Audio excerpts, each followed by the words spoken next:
Oke, bismillahirrahmanirrahim. Assalamualaikum warahmatullahi wabarakatuh. Selamat malam ya, salam sejahtera bagi kita semua. Oke, teman-temanku semua di sini apa kabar?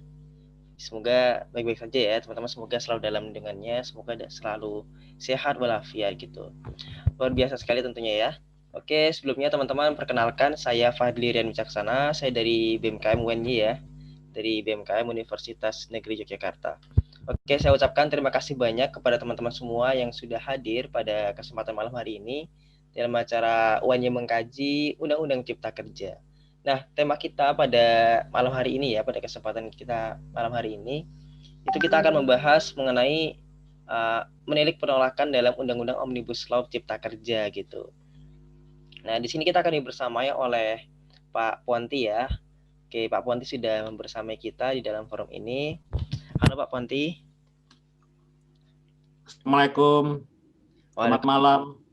Selamat malam juga Pak. Oke, teman-teman, kita nanti akan bersama oleh Pak Ponti SP Utama ya, SE MSI AKCA. Beliau merupakan dosen Fakultas Ekonomi UNY. Dan nanti setelah Pak Ponti, kita akan dibersamai juga oleh Pak Edo Rahman. Beliau merupakan Wakil Kepala Departemen Advokasi Walhi. Oke Pak Edo Rahman belum masuk ya. Oke, baik. Terima kasih saya ucapkan kepada teman-teman semua ya. Oke, pada kesempatan malam hari ini kita akan membahas mengenai Undang-Undang Cipta Kerja yang mana yang sudah disahkan pada 5 Oktober 2020 yang lalu gitu. Nah, dan kita akan menilik nih, kenapa sih kok bisa mendapat penolakan dari berbagai pihak gitu. Terus seperti apa sih dampak Undang-Undang Cipta Kerja ini dalam ekonomi dan lingkungan gitu. Nah, itu semua nanti akan kita bahas tuntas oleh narasumber kita ya. Oke, baik teman-teman semua, langsung saja untuk pembicara pertama ya. Monggo Bapak untuk menyampaikan pemaparan materinya ya selama paling tidak 30 menit. Oke, mungkin Bapak kalau mau share screen boleh juga. Oke. Halo Pak Ponti. Oke, suara saya udah cukup kedengeran? Oke, masuk Pak. Ya, oke. Selamat malam. Assalamualaikum warahmatullahi wabarakatuh. Selamat malam buat teman-teman semua, dan selamat malam juga buat Bapak, siapa yang maaf dari Walhi, Pak, siapa tadi? Pak Edo Rahman. Pak Edo Rahman. Saya tekankan di sini, sebenarnya kalau di bidang ekonomi ya, orang nggak terlalu protes. Yang banyak diprotes tuh di bidang ketenaga kerjaan sama lingkungan itu. Ya, kalau di bidang perpajakan yang saya kuasai, nanti saya presentasikan di bidang perpajakan juga. Terus di bidang ekonomi ya, yang sebenarnya tidak terlalu menyangkut harkat hidup orang banyak, makanya nggak luput dari perhatian gitu. Tapi ada substansi yang menurut saya mengganggu, nanti saya jelaskan. Nah, justru di lingkungan itu, makanya saya begitu lihat kemarin ada pakar lingkungan, saya harap beliau akan cerita banyak bahwa ini dampaknya buat lingkungan luar biasa masif ya. Banyak pelanggaran di situ. Tapi oke lah, saya mulai dari apa yang saya tahu dulu ya. Host disable, aku nggak bisa share screen tuh. Coba hostnya saya diizinkan share screen. Host disable, saya di disable screen sharing. Oke, baik, sebentar Pak ya. Oke, monggo Pak, boleh dicoba. Ya, oke. Oke, sudah kelihatan ya? Oke, sudah Pak. Ya, oke. Jadi kita kaji dari sini dulu, kita mencermati Omnibus Law klaster perpajakan dulu ya, karena saya di ekonomi di pajak, di akuntansi di pajak gitu.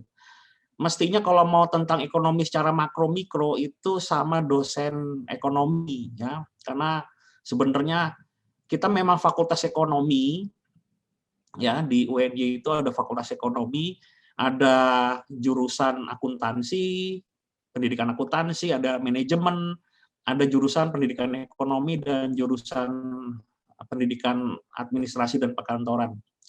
Ya, jadi kalau ilmu ekonomi itu punya pohon ilmu sendiri, ilmu ekonomi, sedangkan kalau ilmu akuntansi manajemen itu sebenarnya ilmu bisnis. Jadi sebenarnya banyak kampus di luar UNY yang mengganti fakultasnya namanya Fakultas Ekonomi dan Bisnis. Karena isinya macam-macam, di sini ada ilmu bisnis, ada ilmu ekonomi gitu loh. Nah, tapi UNY belum merubahnya ke FEB gitu ya. Nah, soalnya akuntansi sama manajemen tuh pohonnya ilmu bisnis, bukan ilmu ekonomi sebenarnya. Tapi nanti saya akan bantu jelaskan, kita bisa diskusi, kita belajar sama-sama apa sih sebenarnya yang jadi masalah di sini. Oke, pertama dari klaster perpajakan dulu ya. Ya, investor itu dari dulu ngeluhnya ya, tarif pajak Indonesia itu terlalu tinggi sehingga tidak menarik buat investor, tidak menarik buat foreign direct investment. Kalau nggak salah, saya juga pernah diundang BEM itu tentang omnibus yang baru pertama-tama dulu itu sekitar bulan apa ya, saya lupa deh. Sekitar udah lama, sekitar 4 atau 5 bulan yang lalu kalau nggak salah. Maret ya, Maret. Ya, sekitar Maret ya. Jadi awal-awalnya pandemi itu saya sama Pak Halili waktu itu, Pak Halili di bidang sospolnya, saya di bidang ekonominya. Saya sudah kemukakan di situ ya, sejak Indonesia merdeka ya, kita itu kok yang dicari kok investasi foreign direct investment terus gitu loh.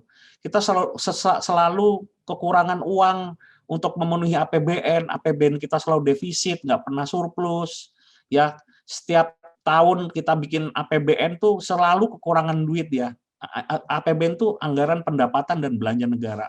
Yang terakhir itu kebutuhannya 2.200 triliun, kita cuman bisa 2.000-an triliun, sehingga yang 200 triliun tuh tiap tahun utang. Ya, tiap tahun tuh nambah utang 200 triliun, ya sekitar itulah. Karena pemasukan negara tidak pernah mencukupi untuk pengeluarannya. Jadi kita selalu butuh investor asing itu udah dari zaman dulu dan itu diulangi, dan tren itu sampai hari ini juga belum bergeser gitu loh. Ada instrumen lain yang tidak mengandalkan utang dan investor asing gitu. Karena investor asing itu banyak maunya, ya, cari untung, habis itu pergi dengan mudahnya juga. Ya, banyak ruginya sebenarnya. Kita nggak mandiri sebagai bangsa, itu kita belum pernah mandiri, kita terjebak dalam utang. APBN yang selalu defisit. Itu polanya berulang, sudah 7 presiden, tidak ada yang bisa memecahkan masalah itu sampai hari ini. Ya, nanti tahun 2023 kita menurunkan tarif pajak sampai 17% untuk PPh badan. Aslinya tuh 25% tahun 2019. Ya, karena ada pandemi, ketakutan investor lari, investornya ngancem-ngancem, kita seperti nggak punya posisi tawar. Bo itu lo lihat Singapura tuh tarifnya 17%, masa sebelahnya Indonesia 25%. Ya jelas lah, Singapura tuh negara dagang, dia nggak punya apa-apa, nggak punya sumber daya alam, nggak punya segala macam. Semua negara yang perekonomiannya nggak punya apa-apa, nggak punya sumber daya alam, itu tarif pajaknya rendah. Lah kalau Indonesia kayak katanya negara yang kaya raya dengan segala sumber daya alamnya, ya kalau kamu mau sini, kalau enggak pergi aja. Pokoknya tarif pajaknya harus sekian. Karena apa? Kekuatan kita tuh cuma di pajak. Ya. 70% APBN kita tuh dari pajak. 25% itu dari pendapatan negara, bukan pajak, dari laba BUMN segala macam. Lah itu masih kurang karena anggaran pengeluaran lebih tinggi gitu loh. Lah ini malah pajak diobral, ya. Ini substansi, kita nggak terlalu akan ke teknis ke omnibus law-nya ya. Ya. Tapi substansinya kita tuh ngobrol gitu loh demi investor gitu. Ya.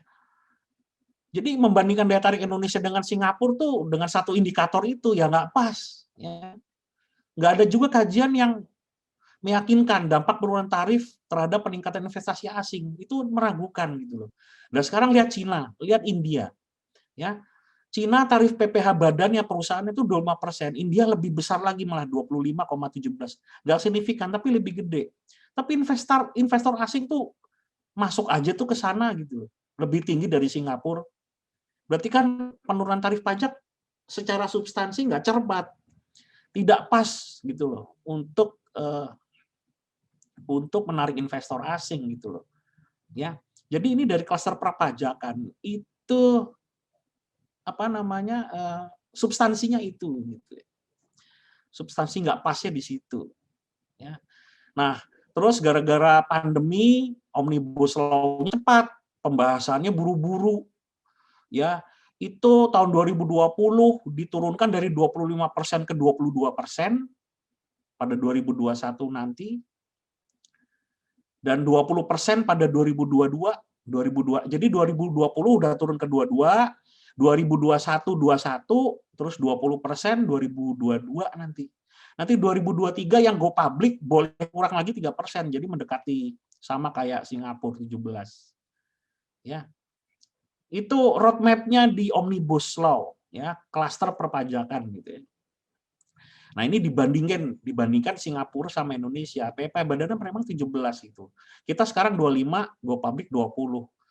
Omnibus 2021 2002 nanti 22, 2023 nanti 20% minimal, tapi kalau perusahaannya go public boleh kurang lagi 3%, jadi 17%. Sama kan tarifnya khusus yang go public. Tapi penduduk 5,6 juta, sedangkan kita itu hampir 270 juta. Ya. Nah, setiap tahun bayi lahir di Indonesia itu 5 jutaan juga gitu. Berarti setiap tahun penduduk Indonesia itu nambah sejumlah penduduk Singapura. Ya, meskipun kita ini katanya susah cari kerja, ya, katanya gajinya kecil, buruhnya tapi kalau soal beranak kita lebih jago lah daripada Singapura gitu loh. Buktinya kita bertambah, rakyat kita ya, setahun tuh tambah 5 juta, setahun tuh nambah sejumlah penduduk total Singapura gitu. Ya, itu faktanya, dan itu harus dikasih pendidikan, harus dikasih kesehatan, disubsidi kesehatannya, disubsidi kesehatannya, pendidikannya, disubsidi energinya, ya. Kan BBM masih subsidi, banyak kebutuhan, jadi PBN kita juga habis buat subsidi. Penduduk usia tuanya memang banyak dia, tapi kan cuma 5,6 juta penduduknya. Angkatan kerja kita luar biasa, lipat-lipat tuh. Yang sana cuma 3,4 juta, kita 134 juta orang. Sumber daya alamnya bisa dibilang nihil. Orang air aja, dulu waktu belum ada teknologi penjernihan yang bagus, dia itu impor dari kita. Air bersih. Ya. Jadi orang Singapura tuh impor air bersih. Nah, sekarang dia udah punya teknologi nyedot air laut, jadi untuk kebutuhan air bersihnya dia nggak impor lagi dari Indonesia. Sedangkan kita kaya dan beragam. Ya nggak bisa dibandingkan lah. Mereka tarif 17%, kita ikut-ikutan. Lah kita habis-habisan loh. Sudah kita punya sumber daya alam, diambil pajaknya, dikurangi. Untuk negara-negara yang nggak punya sumber daya alam, silahkan aja tarif pajaknya kecil. Lah kita nggak bisa, kita kaya atas sumber daya alam. Kalau kita nggak bisa ngolah, ya kekuatan kita cuma dipajak. Karena apa, pajaknya diobral juga gitu loh. Ini problem ini. Ya. Nah, coba kita lihat. Ini taxation policy, tarif pajak badan di negara lain ya. Kita lihat Argentina paling besar, Prancis, Brasil, Jepang, Australia, Jerman, Meksiko. Lihat tarifnya 30%-an semua ke atas. Mulai turun di South Africa, Afrika Selatan ya, bukan Afrika Utara. Afrika Selatan, India, Bangladesh tuh 25%-an, Indonesia di 20% di tengah tuh. Nah, lihat lagi ke bawahnya, itu kan negara-negara berkembang semua. Atau negara, biarpun negara kaya, tapi kan nggak punya sumber daya alam. Kok tarif pajaknya kita ngikut-ngikut ke bawah ini? Ya, ini ngikut-ngikut ke bawah gitu loh. Ya kayak negara-negara ini kayak Timor Leste 10%, dia nggak punya apa-apa gitu loh. Yang untuk dijual, lah kita itu sudah sumber daya alamnya disedot, pajaknya dikecilin. Itu jelas itu mengakomodasi maunya siapa sih gitu ya. Kalau bukan investor asing gitu ya, yang dapat karpet merah itu tadi. Ya, itu tentang taxation policy-nya, ya ini kesimpulannya itu wajar jika negara itu perekonomian kecil ya, bukan ekonominya kecil. Tapi kalau Singapura ekonominya oke lah besar ya, tapi dia negara kecil. Hong Kong, Taiwan itu negara jasa dan dagang. Taiwan, Makau itu bisnisnya cuma judi di sana. Jadi Makau itu banyak rumah judi, kayak Las Vegas lah kalau di Amerika. Timor Leste ya punya apa gitu loh. Ya mereka mengenakan pajak rendah biar investor tertarik gitu loh. Pasarnya juga kecil. dan tidak memiliki kekayaan sumber daya alam yang berarti. Ya oke lah mereka taruh pajak kecil. Ya kita nggak bisa dong digituin, mestinya loh ya.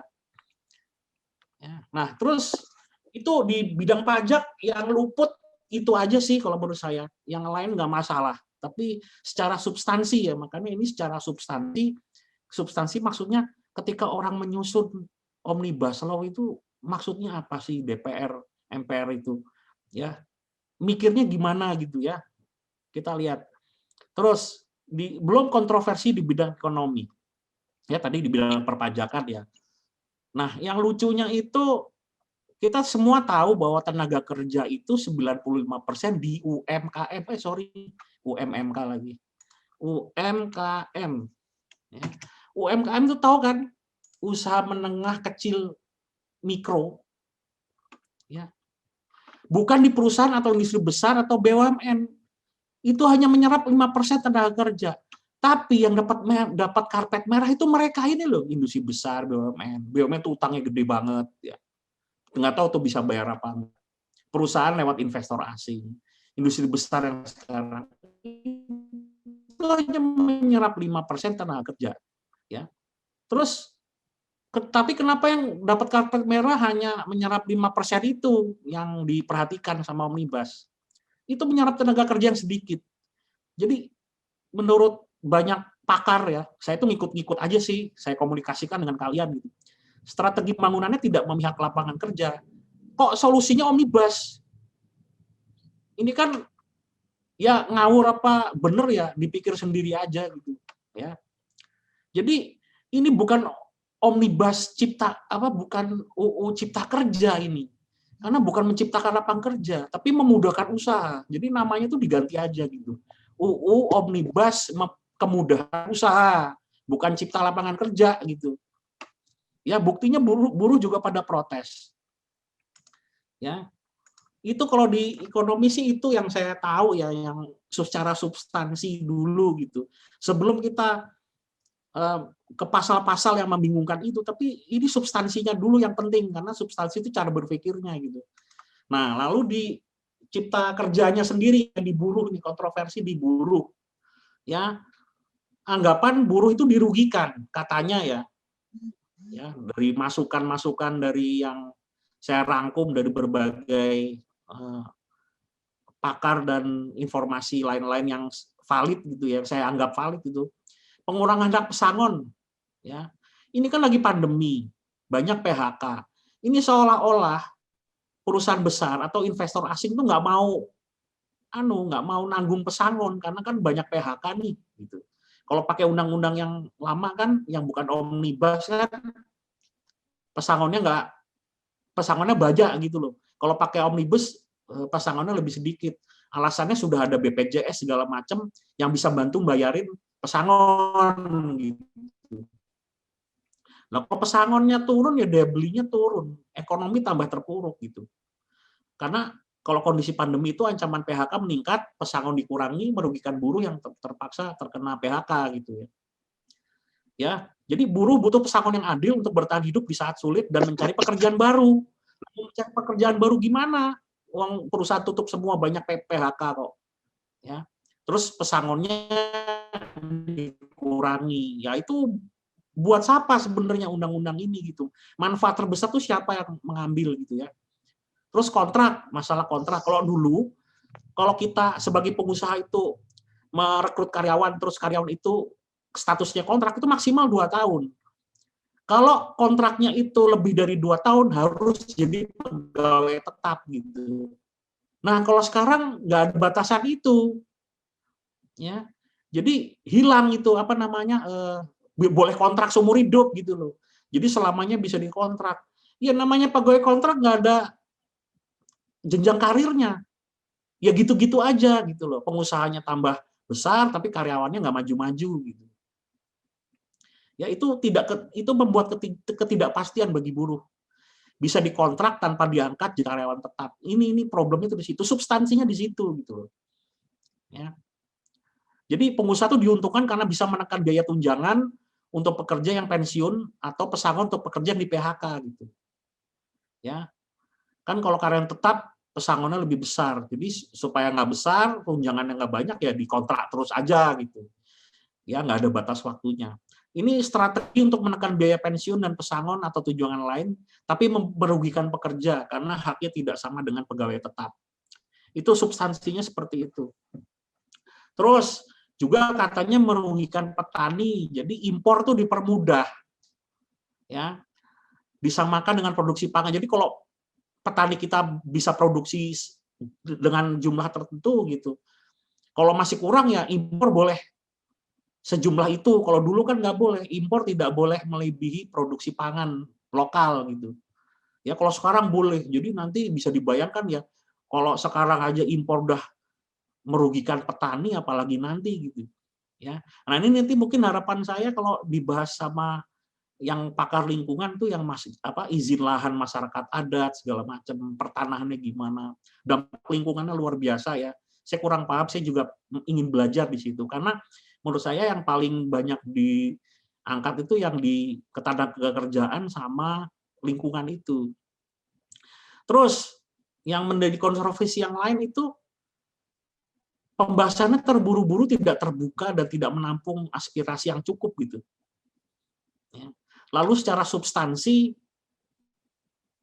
bertentangan, ya substansi yang kita bahas tadi, ya poin-poin substansinya terburu-buru, tergesa-gesa sehingga tidak banyak suara diakomodir, ya dia. Nah karena banyak kucing-kucingannya, ya kita jadi masyarakat suzon gitu. Suzonnya apa? Wah ini untuk kepentingan pengusaha dan dunia bisnis aja nih, kita nggak diajak bicara. Ya. Banyak pertentangan. Jadi aspirasi pengusaha aja ya. Jadi pengusaha banyak titip poin-poin di situ ya.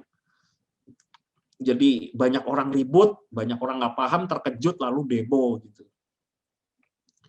Ya, jadi kesepakatan belum pada poin-poin substansi, tidak banyak aspirasi diakomodasi, ya wajar. Jadi pertentangan, mahasiswa ribut, buruh ribut gitu ya. Terus ya ini sama, masih sama, ini juga dari substansi yang sama ya. Jadi tidak banyak aspirasi, tiba-tiba diketok palu, kok buru-buru amat, nyuri-nyuri waktu pandemi gitu ya. Lalu kalau kita mau lihat dari sini itu utama ya, yang menjadi faktor problem utama itu untuk berbisnis di Indonesia. Kalau kita lihat itu bukan masalah itu ya, bukan masalah undang-undang, tapi sebenarnya masalah korupsi yang nomor satu itu. Ada orang yang pakar yang berani bilang, makanya seri pertama yang kalian demo tahun kemarin itu kan pelemahan KPK, bener nggak? Kalian demo supaya KPK tidak dilemahkan, menuntut presiden mengeluarkan perpu yang intinya tidak menyetujui undang-undang KPK yang baru. Itu sebenarnya satu seri sih sama UU Omnibus ya. Jadi habis KPK-nya dilemahkan, terus habis itu keluar Omnibus. Itu satu paket itu. Ya, jadi biar katanya sih ada yang berkeyakinan ya, saya nggak tahu, saya pernah dengar aja yang ngomong nih mikirnya begini loh. Jadi korupsi itu adalah oli semacam pelicin untuk pembangunan. Jadi kalau korupsinya itu diancam terlalu berat atau KPK-nya kuat, itu nanti orang nggak berani usaha, ya, nggak berani investasi gitu. Itu ada anggapan yang begitu ya, luar biasa ini. Pernah ada orang penting di Indonesia ngomongnya kayak gitu. Ya, padahal kita tahu semua bahwa korupsi itu kan sudah dibilang masuk kejahatan tingkat tinggi, extraordinary crime katanya. Tapi ya nyatanya begitu ya. Korupsi, inefficient government, birokrasi ya birokrasi ya. Access financing, inadequate supply infrastruktur, policy instability, tidak ke government instability, tax rate masuk di situ. Anda ngelihat nggak tumpang tindih peraturan di situ? Masuk regulation tuh kata-kata regulation setelah tax di mana? Di paling nomor 4 dari bawah ya, restrictive labor regulation sama foreign currency regulation. Nah, kan kalau memang untuk kemudahan berusaha kan bukan dengan omnibus gitu loh. Ya korupsinya itu yang diperbaiki. birokrasinya itu yang diperbaiki. Ya Omnibus Law juga menyederhanakan birokrasi, tapi bukan itu. Pokoknya yang penting itu korupsinya dulu gitu. Terus akses ke keuangan gitu, kemudahan kredit segala macam. Infrastruktur kita ya seperti itu. Jadi bukan tentang undang-undang gitu. Ya. Kelihatan di sini bahwa salah sasaran kalau bilang menarik investor tuh dengan merubah undang-undang gitu. Ya, jadi itu yang saya tahu sedikit. Kita banyak diskusinya aja, nanti kalau ada yang tanya silahkan.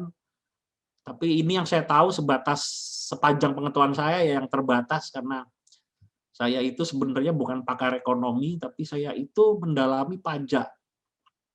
Ya. Dan pajak itu luput dari perhatian kalian gitu loh. Ya. Luput sama bahayanya juga gitu loh. Udah Indonesia punya posisi tawar tinggi, tapi pejabatnya nggak merasa Indonesia punya posisi tawar, ditawar pajaknya iya aja gitu. Lah kalau sumber daya alamnya diambil, terus buruhnya dibayar murah, terus pajaknya diobral, terus kita dapat apaan? Gitu ya. Kalau negara yang nggak punya sumber daya alam silahkan, tapi kalau Indonesia nggak pantas seperti itu substansinya. Oke, terima kasih. Nanti ini saya kasih ke panitia aja ini PowerPoint-nya. Dari saya cukup segitu dulu, silahkan kalau mau ada tanggapan, diskusi, pertanyaan, mari kita belajar sama-sama. Wassalamualaikum warahmatullahi wabarakatuh. Waalaikumsalam warahmatullahi wabarakatuh. Baik, terima kasih Pak Ponti ya. Luar biasa sekali tadi materi yang disampaikan oleh Pak Ponti mengenai ekonomi ya. Cuman tadi lebih ke perpajakan karena katanya dampaknya lebih ke perpajakan gitu. Oke, baik. Terima kasih Pak Ponti. Oke, kita akan dibersama oleh pembicara kedua kita ya, yaitu Pak Edo Rahman. Beliau merupakan wakil departemen dari Departemen Advokasi dari Walhi. Oke, saya akan menyambutnya beliau terlebih dahulu. Halo Pak Walhi, Pak Edo, selamat malam.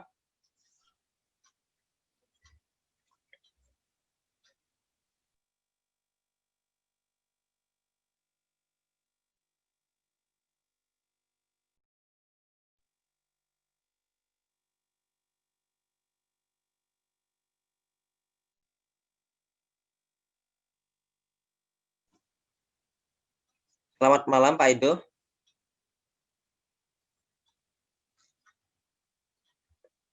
Mohon maaf, mungkin suaranya belum terakses ya.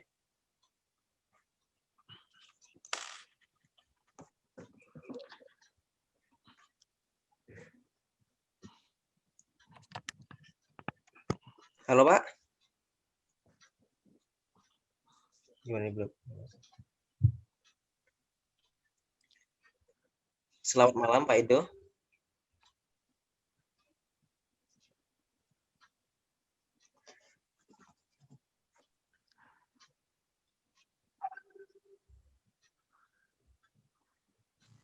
Oke. Oke Pak, sudah masuk Pak.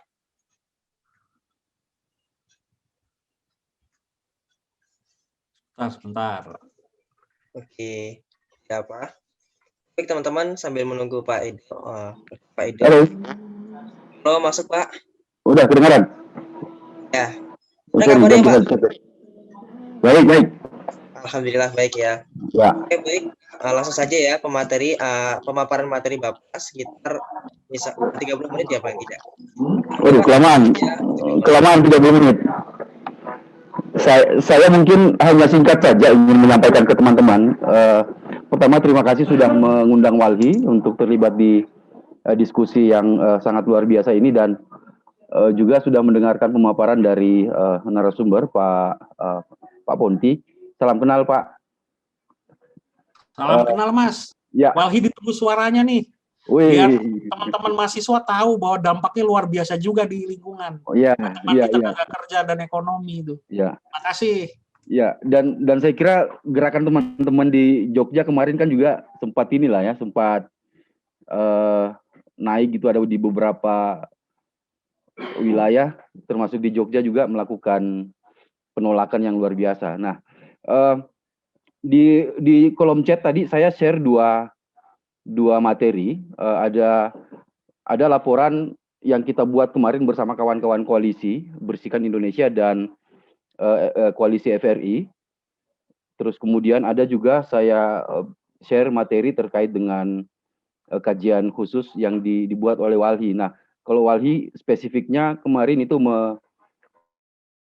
meng-highlight soal beberapa kejanggalan-kejanggalan dan juga beberapa poin-poin penting yang sebenarnya harus kita pertahankan di dalam Undang-Undang 32 tahun 2009, malah justru itu dihilangkan di dalam Undang-Undang Cipta Kerja ini. Nah, kalau ini silahkan dibaca teman-teman dan kemudian bisa kita diskusikan sebentar. Nah, tapi yang paling penting sebenarnya saya ingin sampaikan bahwa saya izin share screen beberapa bahan gitu ya. Saya hanya menampilkan beberapa poster aja terkait dengan bagaimana sih sebenarnya perjalanan Undang-Undang Cipta Kerja ini. Kalau teman-teman masih ingat dulu sebelum diganti namanya oleh Presiden karena diplesetkan menjadi Undang-Undang Cilaka gitu ya. Tadinya kan Undang-Undang Cipta Lapangan Kerja, terus kemudian karena begitu banyak penolakan, begitu besar penolakan dari masyarakat sipil dan juga kawan-kawan mahasiswa, judulnya kemudian berganti menjadi Undang-Undang Cipta Kerja gitu ya. Nah, sampai hari ini teman-teman bisa melihat gitu betapa memang tidak DPR RI maupun pemerintah dalam menyiapkan rancangan undang-undang ini. Betul yang disampaikan oleh Pak Ponti tadi bahwa kalau kita mau dudukkan di dalam konteks prosedural penyusunan kebijakan misalnya, saya kira ini sudah sangat jauh dari apa yang diatur di dalam undang-undang gitu ya. Soal apalagi kita mau bahas soal keterlibatan partisipasi publik, terus kemudian bagaimana mengakomodir masukan dari masyarakat sipil dan seterusnya. Dari yang kami soroti juga dari namanya saja saya kira tidak mencerminkan isi gitu ya Undang-Undang Cipta Kerja, tapi ada sekian puluh undang-undang yang kemudian itu diakomodir di dalam situ. Dan dalam konteks substansi juga orang-orang tidak hanya bicara soal cipta kerja ini ya, tapi mulai dari soal isu lingkungan, soal perizinan, terus kemudian beberapa sektor lainnya juga yang ikut dipermudah dalam hal penguasaan lahan juga itu menjadi bagian dari undang-undang Omnibus Law ini. Nah, pertanyaannya kan sederhana saja, apakah kemudian semua yang diatur di dalam aturan ini itu mengarah ke penciptaan lapangan kerjaan gitu? Justru bukan sebaliknya. Apakah kemudian ini akan semakin menghambat atau mematikan justru kawan-kawan buruh, kawan-kawan pekerja hari ini yang sebenarnya itu harus lebih dilindungi. Ya, betul yang disampaikan oleh Pak Ponti tadi bahwa memang ini adalah aturan yang kalau bisa dikatakan cacat prosedural ya, terus kemudian kalau kita ngambil bahasa kawan-kawan bahwa ini sengaja menipu masyarakat yang saat ini masyarakat misalnya sedang fokus untuk bagaimana terhindar dari COVID-19, terus kemudian bagaimana agar bisa bertahan hidup di tengah ya kalau mau kita katakan lagi krisis ekonomi, di tengah krisis ekonomi, dan kemudian bagaimana agar kawan-kawan yang saat ini lagi banyak di PHK dan kemudian lagi istirahat kerja juga itu bisa tetap bertahan hidup. Apakah kemudian ini bisa selesai dengan subsidi bantuan dari pemerintah yang juga tidak merata kalau bisa dikatakan begitu ya. Nah, artinya di dalam proses itu juga sendiri sudah sangat sangat mengandung unsur kesengajaan untuk memang mengakomodir kepentingan oligarki kalau boleh saya katakan seperti itu. begitu banyak naskah dokumen RUU ini beredar gitu ya. Ada yang versi 1028 halaman, ada yang 905, terus kemudian tiba-tiba muncul lagi yang 1052 halaman, terus kemudian ini digantikan lagi dengan 1035 halaman, dan yang versi terakhir, versi 12 Oktober yang katanya ini sudah diserahkan ke Presiden, yang versi 812 halaman. Nah, apakah kemudian proses dengan yang seperti ini yang mencerminkan bahwa negara kita adalah negara hukum yang kemudian mengedepankan asas-asas demokrasi, kan seperti itu. Nah, ini tentu menjadi pertanyaan kita bersama, yang kemudian kalau kemudian kita dudukkan di dalam ya bagaimana masyarakat kita harus dilindungi dan difasilitasi hak konstitusinya itu bisa terfasilitasi dengan baik. Yang lain, bahwa yang saat ini sedang berkembang, misalnya perdebatannya adalah baik pemerintah maupun DPR RI, baik juga beberapa menterinya yang menyampaikan kepada publik kalau misalnya tidak setuju dengan undang-undang ini, ya di judicial review saja. Nah, ini kan sebenarnya kalau menurut kita kan ini sebenarnya jebakan gitu ya. Karena kita tahu tidak ada kekuatan sekarang yang bisa kita gantungkan terhadap Mahkamah Konstitusi setelah beberapa proses revisi Undang-Undang MK itu sendiri terjadi. Kalau kemudian kita meladeni apa yang diusulkan oleh pemerintah maupun DPR RI, ya sama saja kita terjebak di situ. Nah, makanya yang dibutuhkan adalah kekuatan konsolidasi, kekuatan masyarakat sipil dengan mahasiswa dan juga kelompok-kelompok buruh, kawan-kawan buruh ini untuk terus mendorong agar Omnibus Law ini dibatalkan gitu ya. Dan kalau kemudian kita menyatukan apa yang menjadi target kita untuk membatalkan Omnibus Law ini, saya kira tidak sedikit juga para pakar, para akademisi yang melakukan kajian terhadap Undang-Undang Omnibus Law ini, dan hampir di semua kampus universitas ada kemudian beberapa akademisi yang cenderung untuk menolak keberadaan Omnibus Law ini. Ini yang saya kira bahwa pentingnya proses konsolidasi terus kita lakukan, bagaimana kawan-kawan yang berada di wilayah-wilayah lain, ya misalnya yang di Jogja, untuk ini terus kita sebarkan informasi-informasi tentang Omnibus Law ini, dan juga bagaimana kemudian kehidupan kita di masa yang akan datang kalau kemudian Omnibus Law ini diberlakukan gitu.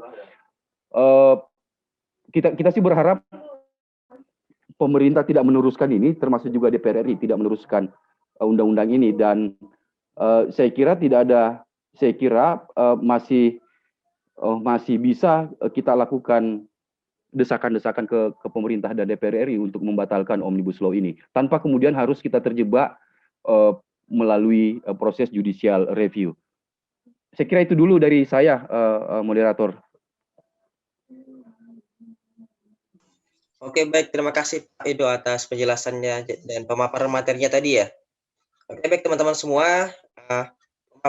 Dua materi kita sudah menyampaikan materinya masing-masing. Oke, sekarang kita masuk ke dalam sesi diskusi atau sesi tanya jawab. Nah, di sini teman-teman semua bisa, jika teman-teman mau bertanya, teman-teman bisa ke saya ada kolom chat.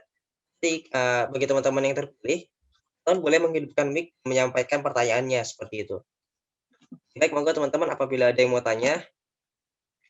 Tadi ada yang bertanya via kepada saya di dalam grup WA ya. Oke, Bapak, saya ingin menyampaikan dari pertanyaan tersebut dari Nandar UNY ya. Nah, izin bertanya Kak, berkaitan dengan perpajakan ya.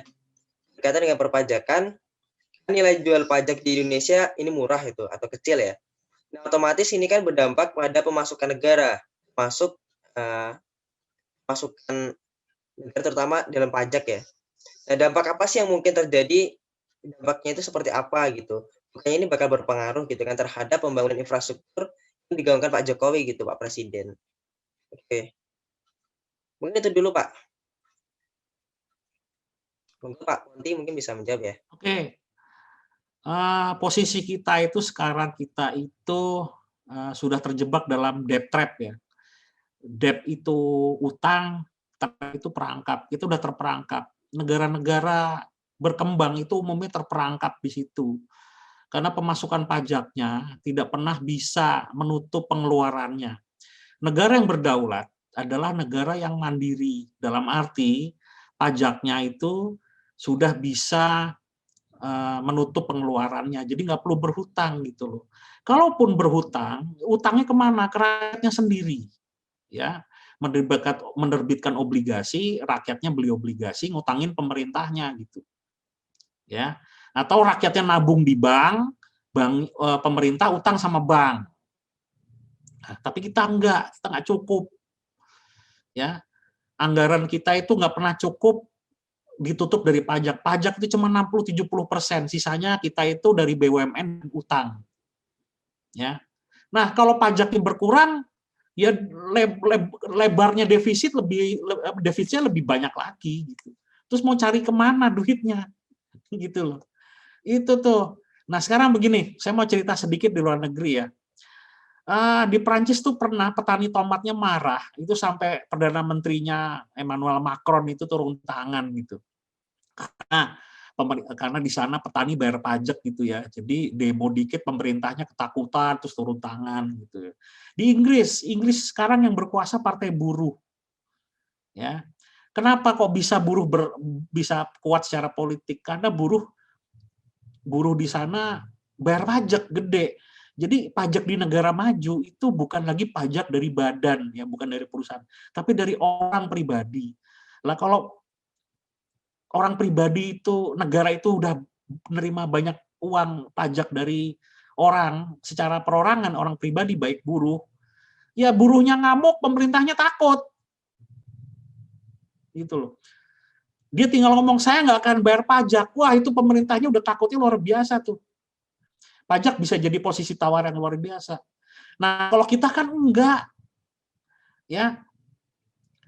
Kalian tahu nggak dari 267 juta, 270 juta, itu yang punya NPWP dan bayar pajak itu nggak nyampe 30 juta loh. Saya nggak usah deh sebutin mereka itu siapa, dari mana, rasnya apa, nanti saya malah dibilang rasis gitu loh. Nah, orang-orang ini yang merasa bayar pajak ini, itu ya bisa disebut, ya pasti orang kaya ya, atau nggak perusahaan besar. Yang kalau di terminologi dunia internasional tuh disebut kaum oligarki. Mereka ini yang bisa ngontrol pemerintah karena bayar pajak gitu loh. Atau ya sumbangan di luar itu juga ada lah pasti gitu. Pak, saya udah bayar pajak sekian. Bapak saya dudukin jadi pimpinan, nanti kebijakan saya atur ya, Bapak duduk manis aja gitu. Itu kan bisa banget kayak gitu, sangat mungkin terjadi gitu loh. Ya nanti titipan apapun termasuk omnibus law, ya mungkin titipannya oligarki gitu loh. Makanya saya selalu bilang kalau mata kuliah pajak, sebelum kita ngitung pajak itu, kalian tuh harus punya kemampuan untuk berbakti dulu sama negara, bayar pajak itu. Nah sekarang petani di kita nggak bayar pajak. UMKM, sumbangan pajak itu cuma 5 triliun. Ya. Seluruh Indonesia loh. Ya. Buruh ya kemungkinan cuma sedikit yang bayar pajak karena kebanyakan penghasilan itu pasti di bawah pendapatan tidak kena pajak gitu. Jadi nggak bisa dipajakin gitu. Ya kalau mereka ribut ya pemerintah nggak akan ambil pusing gitu loh. Apalagi mahasiswa demo. Nggak akan diperhatiin. Presiden dan menteri-menteri itu kalau yang ngomong oligarki tadi, oh langsung pelayanannya luar biasa. Ya karena mereka yang punya kendali gitu loh, bayar pajaknya itu loh. Nah sekarang gimana sih caranya supaya Indonesia tuh nggak kayak gitu gitu? Ya makanya UMKM, masyarakat juga harus punya apa namanya buruh. Gimana caranya bayar pajak biar punya bargaining power gitu di mata pemerintah gitu loh. Nah, udah gitu oligarki yang ngatur. Terus masuk investasi, ya mereka mau ngatur juga.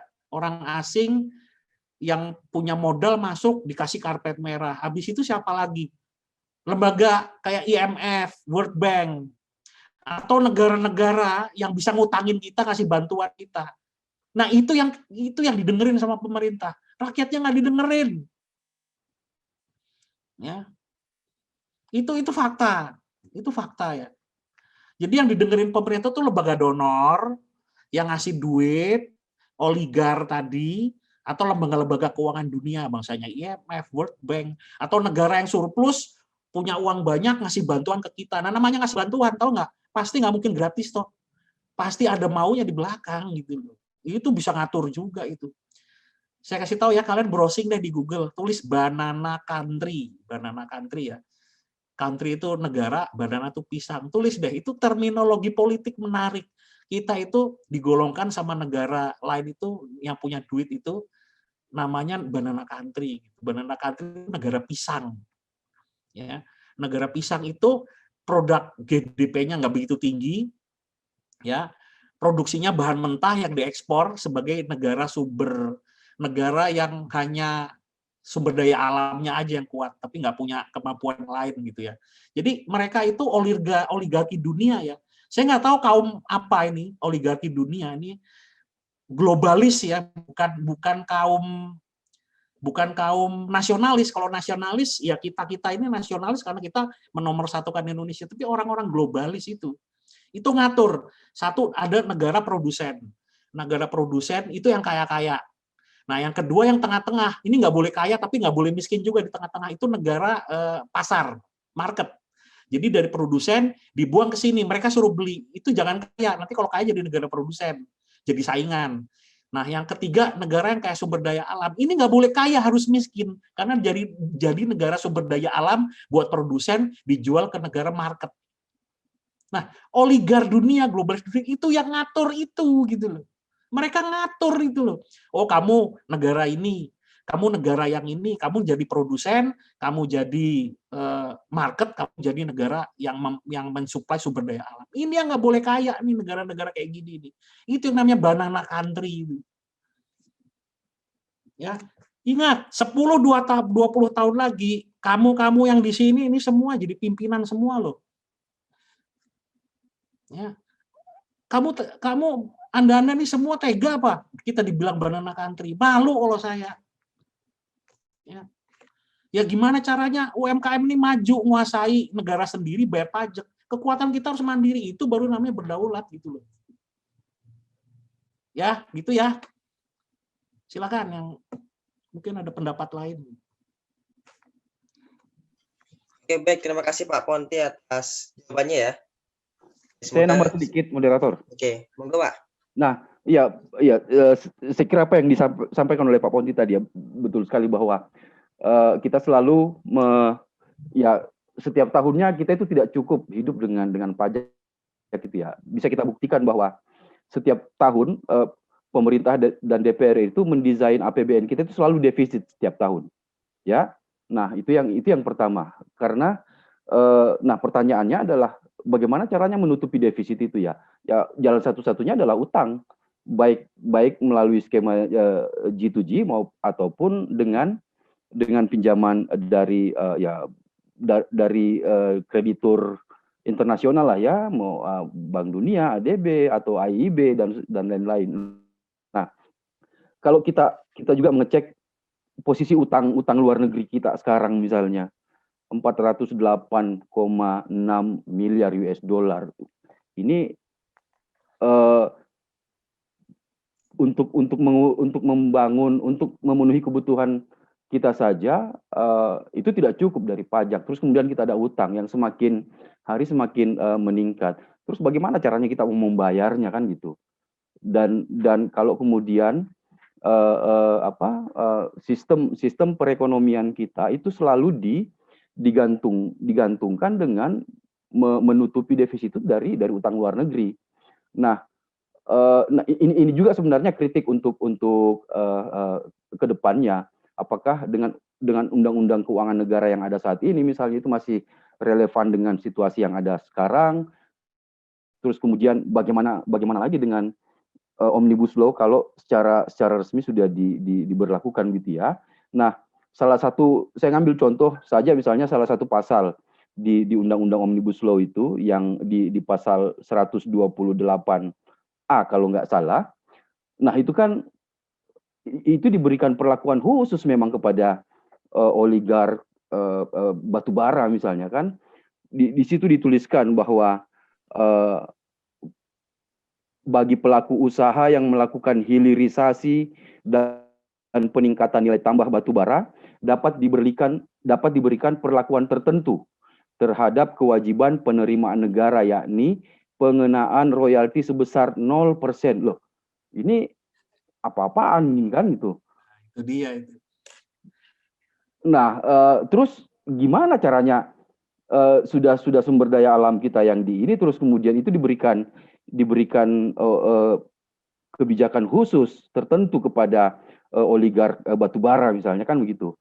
Belum lagi kita bicara apakah kemudian seterusnya kita mau pakai energi fosil gitu ya. Kita tidak maju-maju terhadap energi terbarukan. Nah, saya kira itu salah satu gambaran saja kenapa kemudian kehidupan perekonomian kita itu sangat tergantung dengan utang luar negeri. Karena ya memang pemerintah dan DPR kita selalu mendesain APBN kita setiap tahunnya itu defisit. Silahkan deh dicek APBN kita dari tahun ke tahun itu selalu dirancang untuk defisit. Apakah karena ambisi negara kita membangun itu tidak sekuat dengan modal yang kita punya misalnya, atau kemudian ini ada kepentingan khusus ya para oligark tadi, bukan hanya di sektor tambang misalnya, di sektor yang lain juga, infrastruktur dan yang lain-lain. Nah, inilah yang kemudian menjadi apa ya persoalan kita sampai hari ini seperti itu.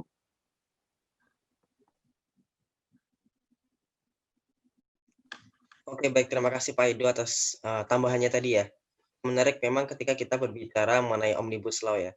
Oke, di sini ada yang ingin bertanya lagi nih, Isabella Reksa dari akuntansi UNY. Nah, pertanyaannya untuk Pak Ponti dan juga Pak Edi nantinya. Oke, kita masuk ke Pak Ponti dulu ya. Nah, Isabella ini bertanya, sebenarnya bagaimana sih pandangan dari Bapak Ponti ya, pandangan dari Bapak menanggapi pendapat bahwa Omnibus Law ini sebetulnya salah satu tindakan dari pemerintah untuk mendukung usaha dengan menjembatani menyempurnakan undang-undang yang lama, mengalihkan beban pesangon dari pengusaha ke APBN untuk mendorong masyarakat untuk membuka usaha atau mulai berwirausaha gitu. Kemudian pertanyaan untuk Pak Edo, apakah fungsi Omnibus Law ini yang menerapkan sistem satu pintu pada aspek perizinan terkait dengan izin mendirikan bangunan ya IMB yang selama ini belum sepenuhnya satu pintu melalui sistem pusat online single submission atau OSS, ini dikatakan dapat menjadi efektif apabila diterapkan gitu Pak. Oke, mungkin itu saja. Monggo mungkin dari dulu ya untuk menjawab. Monggo Pak. Saya dulu ya. Monggo Pak Wandi. Sebenarnya udah ada jam sostek sama BPJS ya, tapi itu kan duit karyawan, duit buruh juga gitu, nabung di depan, nanti pas ada apa-apa atau pensiun ngambil duit dari situ gitu. Sebenarnya itu ketidakmampuan pemerintah aja sih apa untuk bayar itu. Itu kan di pasal 33 Undang-Undang Dasar kita kan bumi kekayaan yang semua dibawakan untuk sebesar-besarnya ke kemakmuran kita ya. Terus semua dipelihara oleh negara mestinya. Tapi kenapa kita ditarikin BPJS, kita ditarikin jam sostek gitu. Ya sebenarnya itu kan karena duit pajak kurang. Jadi terus buruh dipotong, rakyat dipotong duitnya sedikit untuk masuk ke semacam asuransi gitu. Ketika nanti ketika nanti pensiun yang ngambil duit dari situ gitu. Terus bikin lembaga sendiri gitu. Seperti jam sostek BPJS itu ya sebenarnya bukan duit APBN, tapi ya ada tapinya. Jam sosteknya bermasalah, BPJS-nya juga defisit. Ya. Kayak kemarin Jiwasraya itu kan asuransi, finance. Banyak PNS nabung di situ, asuransi nanti untuk pensiun. Lah, dikorupsi duitnya. Akhirnya ditombokin juga sama duit APBN. Gimana sih, bingung saya. Ya. Akhirnya makan duit rakyat lagi gitu loh. Harusnya mandiri, harusnya bisa cariin modal buat kita karena duit kita dipotong, tapi ya gitu loh. Dulu korupsi IKTP 6 triliun udah hebohnya minta ampun. Ini 20 triliun, nggak ada yang ngomong. Diem semua orang. 20 triliun loh itu apa? Jiwasraya itu tombokin 20 triliun, gila. Ya. Jadi korupsi yang lain tuh kecil-kecil lah. Sebenarnya kalau alasan perizinan segala macam ya, kayak izin usaha itu di daerah itu duit seperak 2 perak lah itu. Yang paling bahaya tahu nggak? Itu korupsi kebijakan.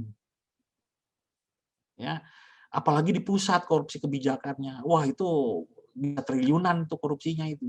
Saya bukan ini opini aja ya, itu yang ngomong sih udah banyak sih, bukan saya aja gitu. Cuman kalau cuman izin di daerah itu itu mah korupsi kecil-kecil lah. Nah, yang mau diberantas tuh itu gitu loh. Tapi yang gede-gede gimana berantasnya ya gitu loh. Ya. Ya itu aja sih kalau dari saya yang saya tahu itu, tapi secara substantif kok rasanya terganggu ya ketika kita bayar BPJS, tapi gajinya di RUT BPJS tuh ratusan juta sebulan gitu ya. Ya lucu aja gitu, terus BPJS katanya kurang. Akhirnya dinaikin bahasanya kayak gitu tuh loh. Itu kan harusnya secara konstitusi itu kan tanggung jawab pemerintah gitu. Bukan kita yang bayar gitu. Harusnya loh ya. Tapi ya dulu waktu masalah itu, sekarang Bu Fadila Suparinya udah di penjara. Kan dulu yang ribut masalah BPJS beliau yang menentang kalau ada BPJS itu. Sekarang berakhir di penjara beliaunya itu. Ya. Ya sudahlah, memang keadaan negara kita begitu gitu. Ya, sekalian yang muda-muda cobalah berpikir gitu, mesti gimana gitu. Oke, silahkan Pak. Ya, saya nambahkan sedikit. Gimana ya ceritanya? Ingin memberikan jaminan sosial, tapi tetap juga meminta duit dari masyarakat gitu ya, dengan iuran-iuran gitu. Tapi ya itu adalah sistem yang kemudian versi pemerintah yang mungkin bisa menjadi ini juga ikut membantu pemasukan negara. Tapi saya fokus ke soal ini tadi yang dikatakan.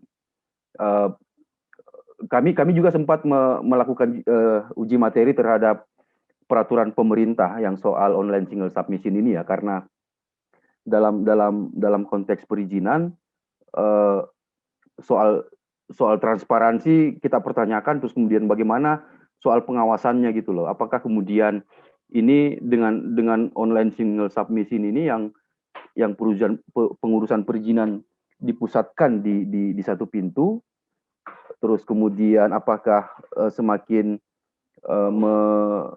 mencegah upaya korupsi, atau justru jangan-jangan ini malah semakin memperbesar karena pengawasan dari masyarakat atau publik itu tidak ada sama sekali, ya. Pengurusannya diurus secara online, terus kemudian tiba-tiba izinnya keluar. Masyarakat yang lahannya kena pembangunan proyek atau kena izin tersebut, ya bingung tiba-tiba loh, kok tiba-tiba keluar izin itu ya. Mereka tidak pernah berdiskusi dengan kami, dengan kita yang menduduki lahan atau pemilik lahan, terus tiba-tiba keluar izinnya di atas lahan mereka. Nah, ini kan juga sebenarnya menjadi proses yang tentu harus kita pertanyakan juga, antara peraturan pemerintah soal online single submission ini dengan Undang-Undang Cipta Kerja misalnya. Saat ini saya kira memang ini diarahkan ke satu pintu. Bagaimana misalnya di Undang-Undang Omnibus Law ini semua kebijakan perizinan itu ditarik ke pusat.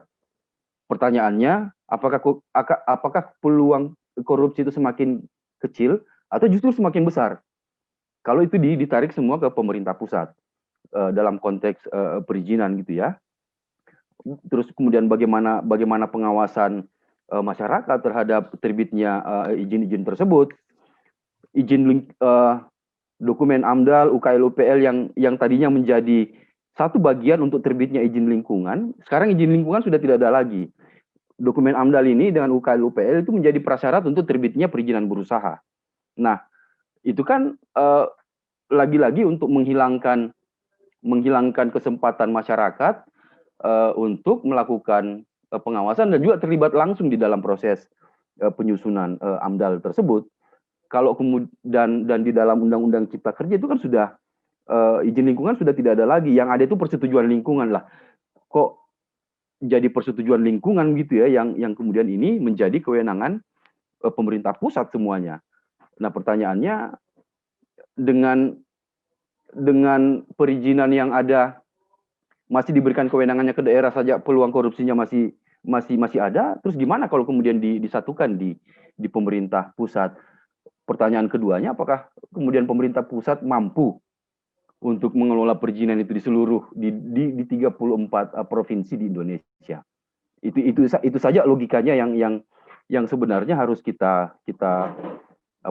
perkuat gitu ya, agar semakin banyak publik yang merasa ini adalah persoalan kita bersama gitu, dan kemudian kita bersama-sama untuk mendorong pembatalan undang-undang ini. Demikian tambahan dari saya, moderator.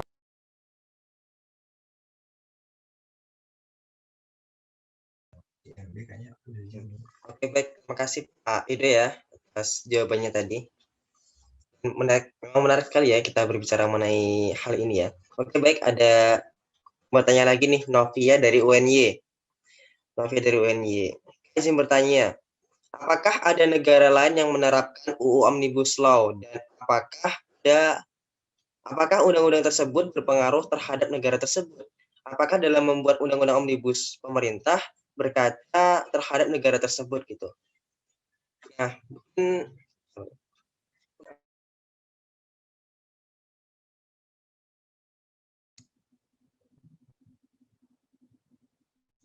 Moderatornya di mute itu.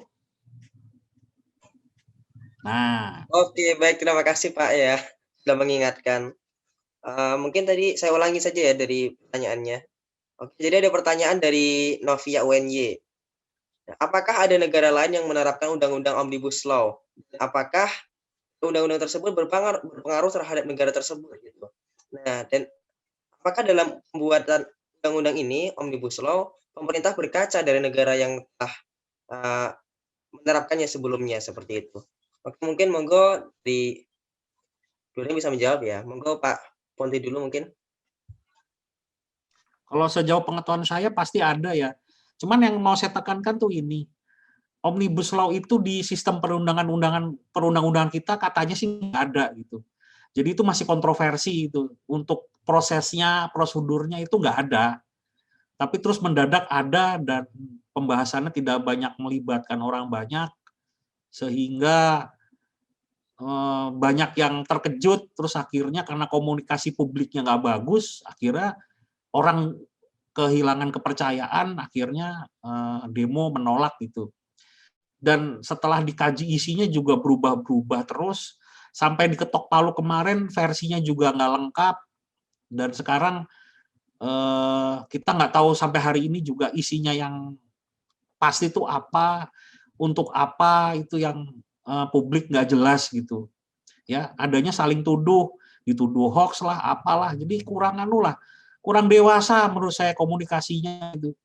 Ya, seperti itu. Jadi ya wajar kalau banyak penolakan gitu loh. Ya. Dan ternyata setelah dilihat isinya juga secara substansi banyak yang nggak setuju gitu. Nggak usah ke pasal per pasal deh, secara substansi aja ya. Itu banyak yang nggak setuju gitu. Seperti yang saya ungkapkan juga Mas Edo ungkapkan tadi, substansinya banyak yang untuk kepentingan bukan cipta kerja gitu ya. Nah, masalah di negara lain saya nggak paham, mungkin Mas Edo bisa bantu. Tapi saya pernah dengar itu di Amerika, di Perancis pernah dijalankan gitu. Silakan Pak Edo. Ya, saya nambahkan sedikit.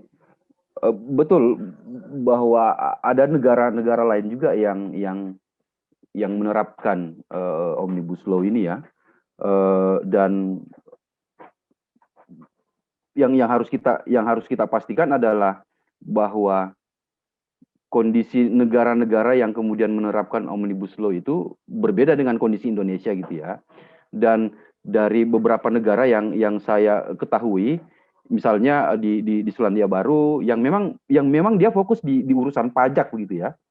Terus kemudian di Kanada juga kalau nggak salah itu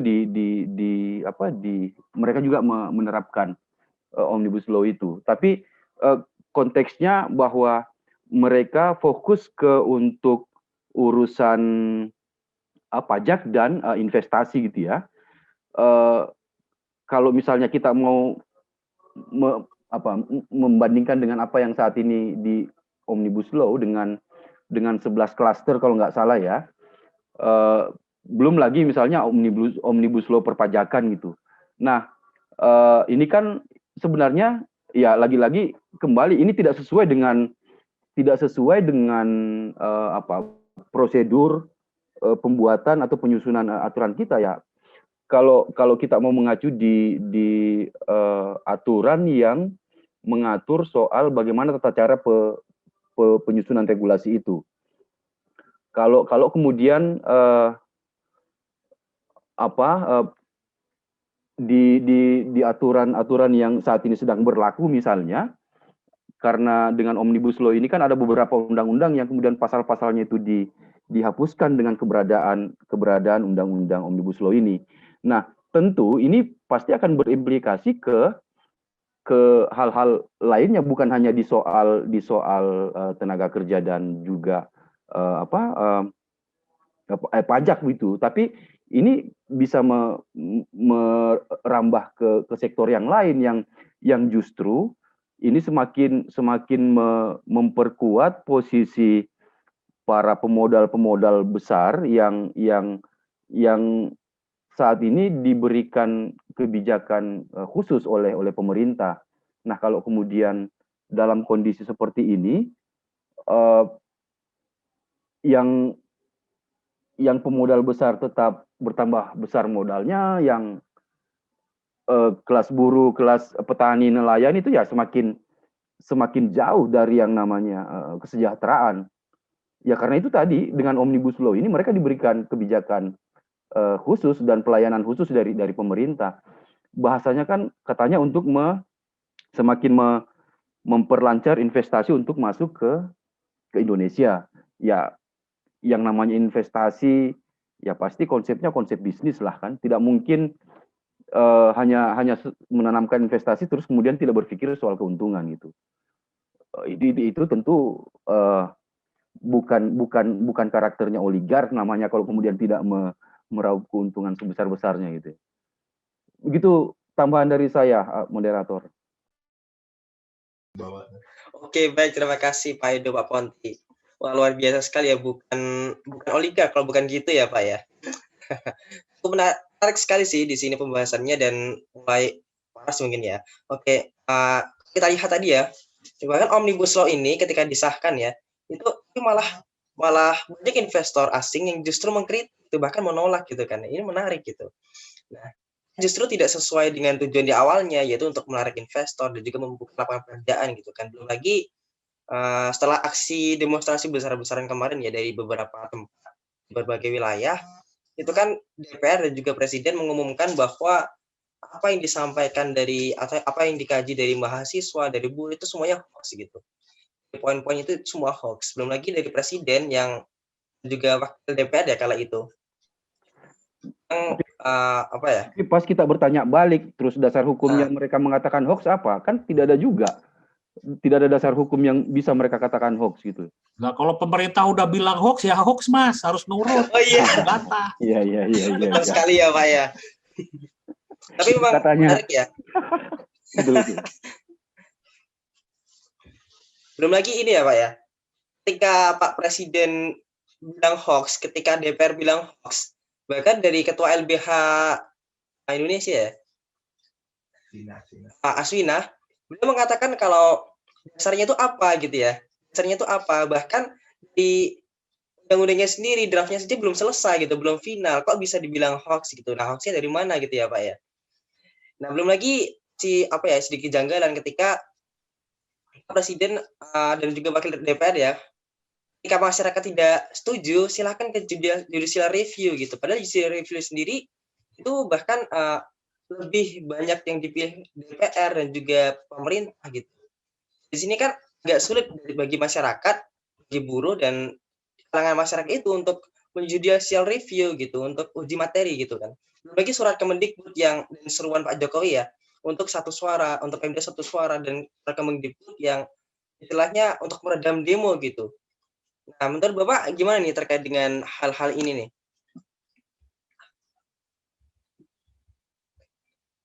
Mungkin Pak Edo ya? Ya. Silakan Pak Edo. Menurutku itu keliru lah, dan ya apa ya, saya kira keputusan mutlaknya itu ada di kawan-kawan mahasiswa. Kalau misalnya Kemendikbud menteri mengirimkan surat kepada masing-masing rektor untuk kemudian bagaimana menjaga mahasiswanya agar tidak turun demo, ya saya kira itu bentuk pembungkaman menurutku, dan itu harus dilawan gitu ya. Nah, pertanyaannya, apakah kemudian semua mahasiswa di semua universitas yang dikirimi surat itu punya satu suara atau tidak gitu ya?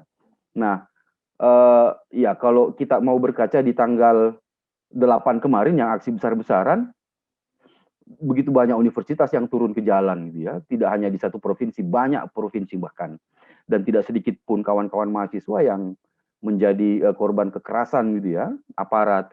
Nah, kalau kemudian dengan sudah adanya fakta seperti itu, kejadian seperti itu, terus tiba-tiba menteri mengirimkan surat kepada menteri dan kemudian itu kepada rektor dan kemudian harus dijalankan oleh mahasiswa, ya pembungkaman namanya, dan tidak menutup kemungkinan terjadi reformasi jilid 2 kan gitu ya.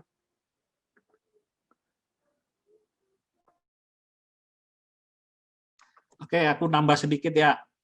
Lihat perjalanan Indonesia dari merdeka deh. Kita tahun 45 sampai 65 rezim orde lama ya. Itu praktis nggak ada pembangunan gitu. Karena waktu itu kebijakan Pak Soekarno itu anti asing, ya, anti asing, dia ngusir lembaga-lembaga yang ngasih pinjaman gitu. Nah, tahun 45 itu kan negara-negara pemenang perang ya, tanda petik, yaitu ya Inggris, Amerika, itu mendirikan World Bank sama IMF itu. Gitu. Tujuannya apa? Negara-negara yang kalah perang ini diutangin sama mereka, gitu, dikendalikan sama mereka, dan itu dolarisasi, maksudnya currency yang harus paling kuat itu dolar.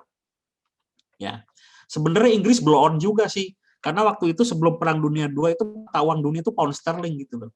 Tapi karena Inggris habis-habisan di Perang Dunia II juga gitu, akhirnya Amerika masuk, ya, dia bikin IMF, World Bank, semua negara-negara yang kalah perang pembangunannya dibiayai lagi sama IMF sama World Bank itu. Terus jadi sekutu semua dan currency utamanya itu dolar gitu. Nah ini mereka-mereka ini oligar gitu ya, oligar masuk bisa ngatur siapa presidennya. Mungkin Pak Soekarno itu mungkin dijatuhkan ya ulah mereka juga. Orde Baru sama ya. Jadi zaman dulu waktu peraturannya belum kayak sekarang, itu ada lembaga ya, sampai negara Eropa pemenang perang di Perang Dunia II itu bikin lembaga namanya IGGI. Dulu tuh IGGI. Itu kalau di SMP, di SMA itu dulu udah diajarin. Lembaga yang ngutangin Indonesia. Itu menteri-menteri kita dipanggil ke Eropa rapat, tolong saya dibikinin aturan ini, tolong saya dibikinin aturan itu gitu. Itu di zaman Orde Baru sudah terjadi gitu. Omnibus itu sebenarnya. Akhirnya karpet merah lah buat oligar masuk. 30 tahun lebih berkuasa ya jadinya begitu. Nah, tapi kita pernah tahun 80-an dianggap macan Asia. Ya. Elektronik kita ekspor. Raja kita elektronik di ASEAN, Asia. Terus kita raja tekstil. Itu tahun 80-an gitu. Tapi tahun 90-an reformasi jatuh rezim itu. Nah, terus rezim rezim reformasi toh. Nah, dari situ dari Pak Habibie, Mega, Gus Dur, nggak stabil. Wah, itu juga nggak ngapa-ngapain lah di situ. Nggak ada suatu terobosan. Tapi di bidang lain saya nggak tahu. Tapi kalau di pembangunan bingungi lah di situ waktu itu. Ya investor wait and see waktu itu. Nah, akhirnya mulai stabil di zaman Pak SBY gitu. Ya, Pak SBY stabil, cenderung lebih demokratis, padahal tentara, tapi lebih demokratis daripada yang sekarang. Yang sekarang padahal sipil loh, tapi di sekelilingnya tentara semua sih, gitu ya. Nah, itu oligar gimana caranya masuk? Ya masih mengandalkan foreign direct investment. Belum maju dari zaman Indonesia merdeka sampai sekarang. Itu foreign direct investment. Cuman pemerintah yang sekarang itu pengen juga meninggalkan legacy. Dulu zaman kemarin kan Pak Harto tahun Orde Baru itu kan tahun 80-an Indonesia pernah dibangga-banggain jadi macan Asia. Aku juga pengen gitu.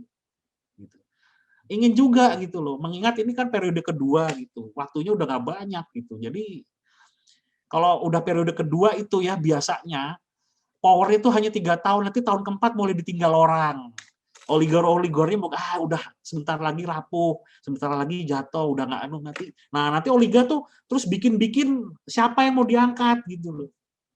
Itu polanya kayak gitu. Saya bilang dari awal tadi, saya nyebut banana country. Itu nasibnya banana country gitu loh. Diatur sama oligar dunia. Kan saya udah bilang tadi, mana yang harus kaya, mana yang harus tengah-tengah, mana yang harus miskin. Itu ada yang ngatur itu, gitu loh.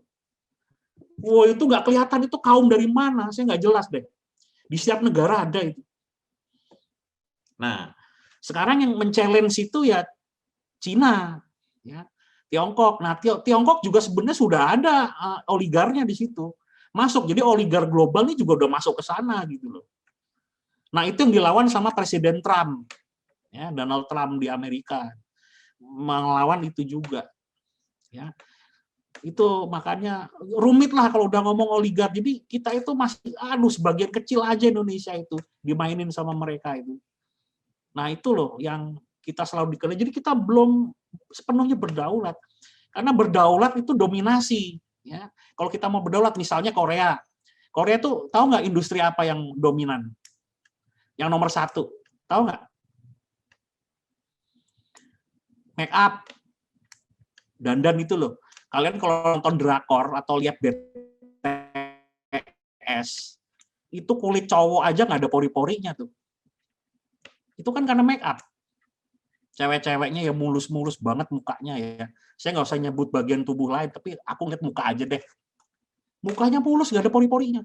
Mereka mendominasi industri kosmetik dunia. Itu namanya berdaulat itu. Nah, karena kalau tidak berdaulat pasti ada victim. Kalau tidak berdaulat pasti ada korban. Ya korbannya kita ini gitu loh, nonton drakor gitu. Beli kosmetik dari Korea gitu. Nah, kalau Amerika IT kita nggak bisa lepas dari Google. Sekarang kita pakai Zoom, produknya Tiongkok. Ya ini dominasi. Ya. Google, kita nggak bisa lepas dari Google, Facebook, Instagram, ya, militer Amerika. Ya, Cina itu kuat di perdagangan. Ya. Jadi kita victim dari semuanya itu, gitu loh. Mau berdaulat di mana kalau menurut kalian, adik-adik Indonesia berdaulat di mana? Ya harusnya ikan. Kemarin kita nyaris berdaulat di Bu Susi kementeriannya. Bu Susinya disingkirkan ya balik lagi deh. Ya kita tuh ikan. Karena daerah sini itu banyak karang, tropis, itu tempat bertelurnya segala macam ikan.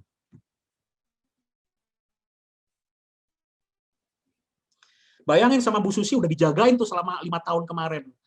Udah pada bertelur tuh ikan. Begitu bertelur sekarang banyak gitu loh. Ya, kita tuh harus tahu kita kuat di mana ya. Jangan mau dong dikadalin gitu loh. Kalau kemarin dikadalin Amerika ya sudah, sekarang mau dikadalin Cina ya harus sadar juga gitu loh. Ya itu nasibnya banana country itu. Silakan. Baik, terima kasih Pak. Banyak tadi Pak. Oke, sebenarnya kita sudah banyak banyak sekali informasi-informasi terkait dengan Omnibus Law ini, terkait dengan Undang-Undang Cipta Kerja ini. Dan mungkin teman yang lain, masyarakat sendiri bisa bingung gitu ketika kemarin aksi yang besar-besaran itu ya. Itu kan seperti yang disampaikan tadi, kayak misalnya pesangon dihilangkan, cuti dihilangkan, dan lain sebagainya, dan bahkan tiba-tiba setelah itu Pak Presiden bilang itu hoax. Juga banyak di media-media, bahkan di kepolisian dan lain sebagainya memposting terkait dengan hoax itu. Nah, jadi bisa jadi masyarakat bingung nih, bagaimana cara membedakannya, yang benar yang mana gitu kan. Nah, terkait dengan hal itu banyaknya media yang mungkin bisa jadi 50-50 gitu ya, kekuatannya gitu. Nah, bagaimana sih cara kita untuk membedakan gitu, cara kita memilah informasi, kira yang mana sih yang benar gitu loh Pak. Bapak gimana nih? Terkait dengan perang media ya ini berarti ya? Aku tadi nggak dengar ya, Mas moderator putus-putus ya. Mohon maaf ya Pak. Oke, saya ulangi ya. Kita lihat juga di kaitan dengan Omnibus Law ini ya, informasinya kan banyak gitu ya Pak ya. Kita sudah mendapatkan banyak informasi di media, dimanapun itu, apa yang disampaikan Bapak tadi, bahkan ada yang diterbalikan gitu. Misalnya, di poin-poin seperti pesangon dihilangkan, cuti dihilangkan, dan lain sebagainya. Dan setelah itu di-take down sama Pak Presiden dan DPR, bahwa itu hoax gitu. Dan juga banyak di media-media yang istilahnya ada pro ada kontranya gitu, dan jadi sama kuat gitu Pak. Nah, mungkin bagaimana sih cara kita untuk memilah informasi gitu, karena bisa jadi masyarakat bingung nih, yang benar yang mana gitu Pak. Mungkin menurut Bapak gimana nih? Ya, kita harus banyak membaca sih ya. Pertama baca dulu undang-undang yang versi diserahkan ke Presiden dari DPR. Lalu ketertarikan kalian di mana? Kalau Mas Edo ketertarikannya di isu-isu tertentu, saya di isu-isu tertentu. Yang kita kuasai aja sih. Kan kita bisa menguasai semuanya ya. Misalnya kalau klaster yang Mas Edo tahu ya saya nggak tahu gitu. Saya tahu klaster yang saya tahu aja, itu yang saya angkat substansinya yang sudah saya ceritakan sama kalian itu. Terus sebenarnya yang menarik Mas Edo, saya mau nanya, katanya pemerintah bisa ambil tanah untuk kepentingan negara ya? Apa betul itu? Bisa, Pak. Nah, dengan ya tanpa undang-undang Omnibus Law juga kan sebenarnya proses itu sudah terjadi. Ketika satu lahan yang kemudian itu sudah ditetap bahwa ada di atas lahan itu sudah direncanakan untuk dibangun proyek strategis nasional, itu tidak itu harus kemudian proyek strategis nasional itu tetap harus dilakukan. Nah, meskipun ada peluang masyarakat misalnya untuk melakukan keberatan, melakukan gugatan dan seterusnya. Ini saya bicara sebelum Omnibus Law ya. Nah, meskipun masyarakat tetap diberikan kewenangan yang tanahnya, kalaupun mereka keberatan untuk dibangun proyek strategis nasional di atasnya, ya diberikan kesempatan untuk melakukan gugatan di pengadilan dan seterusnya. Tapi itu peluang untuk menangnya bisa saya katakan itu tidak ada. Hanya sebatas prosedur saja, dan kemudian kalau kemudian pengadilan sudah menetapkan bahwa masyarakat yang pemilik tanah itu kalah, terima atau tidak terima, uangnya akan dititipkan di pengadilan gitu. Mau diambil atau tidak, ya silakan. Yang penting putusan pengadilan sudah menyatakan bahwa proyek strategis nasional itu diteruskan dan tanah harus diserahkan gitu ya. Itu prosesnya. Dan saya kira itu ada di aturan di aturan undang-undang pengadaan tanah itu ya, undang-undang pengadaan tanah untuk kepentingan publik di Undang-Undang Nomor 2 tahun 2012 kalau nggak salah. Berikut dengan aturan turunannya. Nah, ini di dalam Undang-Undang Cipta Kerja justru semakin diperkuat. Bukan hanya kepentingan proyek strategis nasional, tapi kalau kemudian ada investor yang kemudian masuk mau menguasai tanah, itu akan diberikan.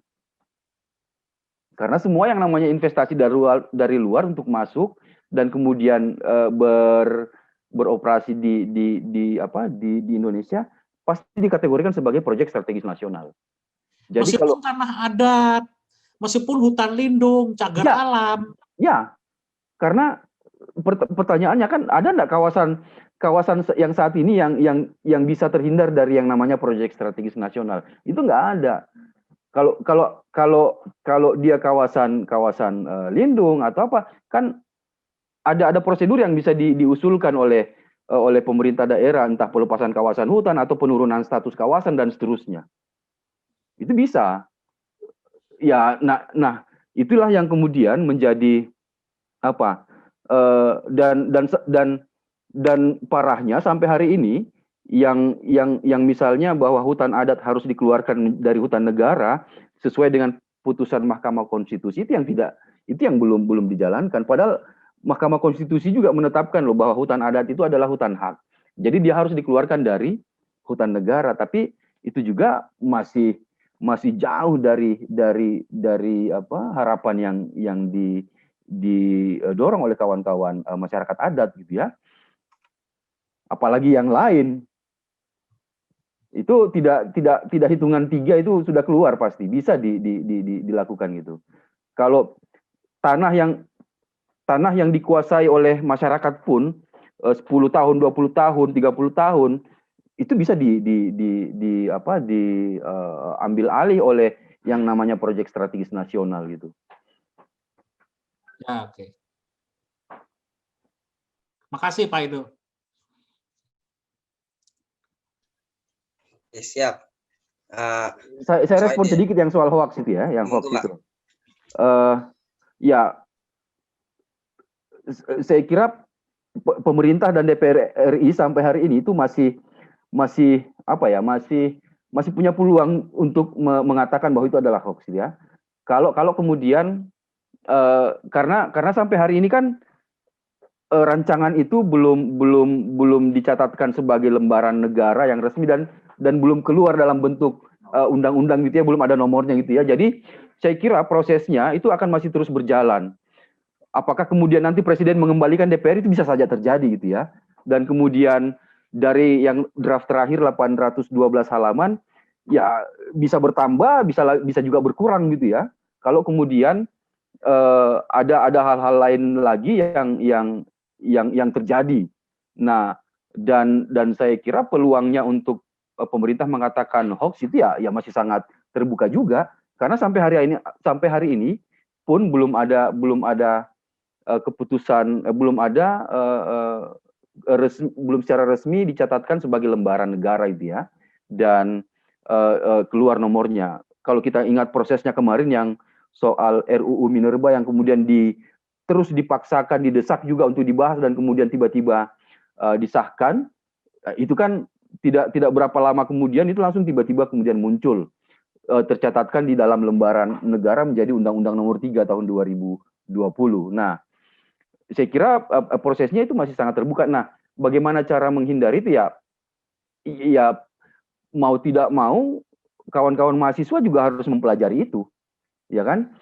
Dan juga harus pandai-pandai melihat bagaimana dinamika sosial yang ada saat ini dengan 260-an juta jiwa yang ada di Indonesia, terus kemudian bagaimana nasib ke depan kawan-kawan petani, buruh, nelayan, dan kawan-kawan termasuk kawan-kawan mahasiswa untuk bagaimana kita bisa menjaminkan hidup kita kepada negara kalau kemudian aturan ini berlaku yang akan didominasi oleh yang disampaikan oleh Pak Ponti tadi, oligarki ini ya. Sempat juga beredar di media sosial misalnya bahwa Omnibus Law ini adalah memfasilitasi 9 naga gitu ya. Nah, ya itu yang kemudian bagaimana kreativitas kawan-kawan yang fokus di media sosial untuk mengkampanyekan penolakan tersebut, dan yang paling penting adalah ya butuh juga bantuan kawan-kawan mahasiswa untuk mencerdaskan masyarakat kita yang juga membagi pengetahuannya terkait dengan apa yang buruk dari Omnibus Law ini gitu. Biar kemudian masyarakat kita juga bisa mengetahui secara substansi, meskipun tidak harus menguasai 11 klaster gitu ya. Ya kalau bagi kita, kenapa kemudian sangat penting untuk berkoalisi, karena itu tadi kita berkoalisi dengan kawan-kawan buruh, kawan-kawan masyarakat adat, kawan-kawan yang fokus di dunia pendidikan juga, karena Eh, Kalau hanya menggantungkan di satu institusi yang kemudian dia hanya fokus di klaster tertentu, gimana dengan klaster lain? Nah, ini yang berusaha kita menghimpun kekuatan sebanyak mungkin yang bisa mengcover, dan bacaan kita itu secara komprehensif ke 11 klaster tersebut gitu. Pentingnya kita untuk berkoalisi di situ.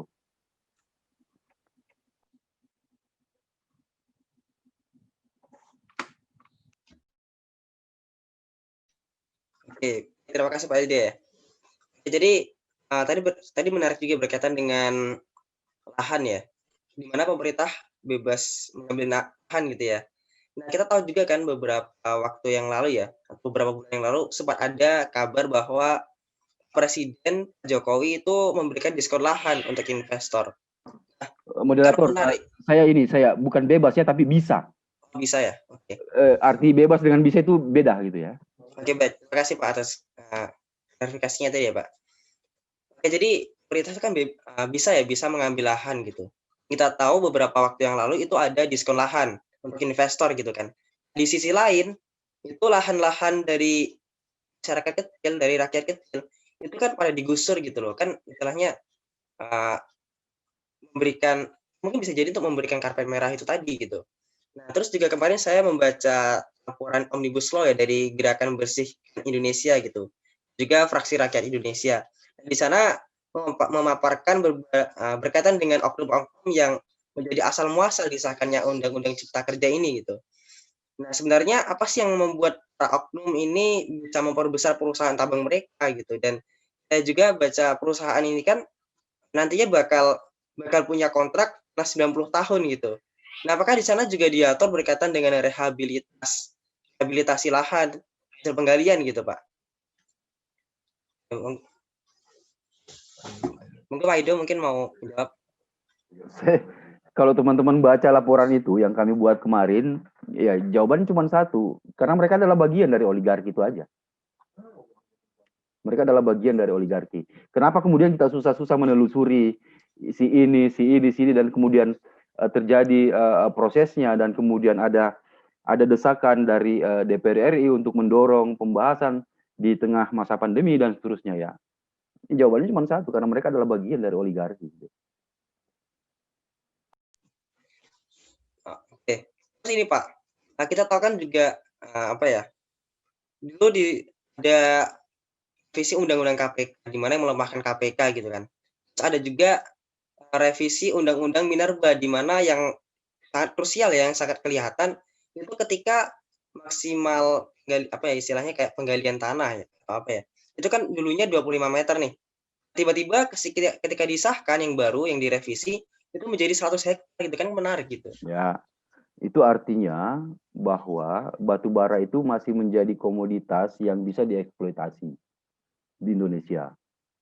Nah, terus kemudian revisi Undang-Undang Minerba itu ya memang sengaja didorong untuk memperpanjang kontrak-kontrak karya izin-izin yang sebenarnya sudah harus habis itu. Ya kan? Ya karena aturan di Undang-Undang Minerba sebelumnya kan memang sudah harus berakhir.